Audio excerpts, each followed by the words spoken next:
اعوذ باللہ من الشیطان الرجیم، بسم اللہ الرحمن الرحیم۔ ابو ہریرہ رضی اللہ تعالیٰ عنہ بیان کرتے ہیں، رسول اللہ صلی اللہ علیہ وآلہ وسلم نے فرمایا،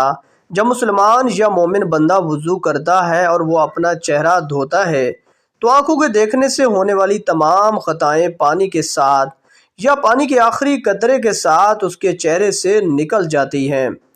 پس جب وہ اپنے ہاتھ دھوتا ہے تو اس کے ہاتھوں سے جو خطائیں سرزد ہوتی ہیں وہ پانی کے ساتھ یا پانی کے آخری قطرے کے ساتھ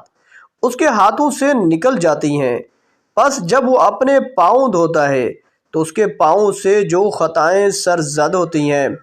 پانی کے ساتھ یا پانی کے آخری قطرے کے ساتھ اس کے پاؤں سے نکل جاتی ہیں، حتیٰ کہ وہ گناہوں سے صاف ہو جاتا ہے۔ عثمان رضی اللہ تعالیٰ عنہ بیان کرتے ہیں، رسول اللہ صلی اللہ علیہ وآلہ وسلم نے فرمایا، جب کوئی مسلمان فرض نماز کا وقت ہونے پر اس کے لیے اچھی طرح وضو کرتا ہے اور اس کے خشوع و رکوع کا اچھی طرح اہتمام کرتا ہے تو وہ اس نماز سے پہلے کیے ہوئے گناہوں کا کفارہ بن جاتی ہے، بشرطیکہ کبیرہ گناہوں کا ارتکاب نہ ہو، اور یہ فرض نماز سے صغیرہ گناہوں کا معاف ہو جانا ہمیشہ کے لیے ہے۔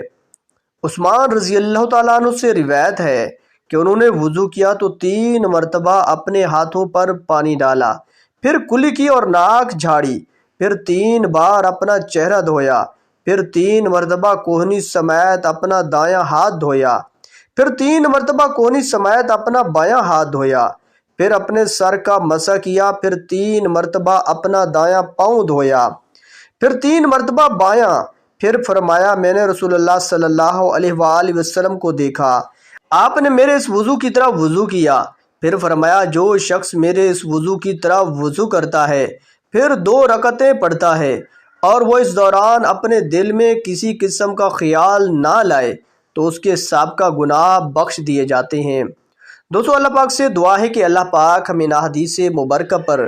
عمل کرنے کی توفیق و ہمت عطا فرمائے۔ آمین ثم آمین۔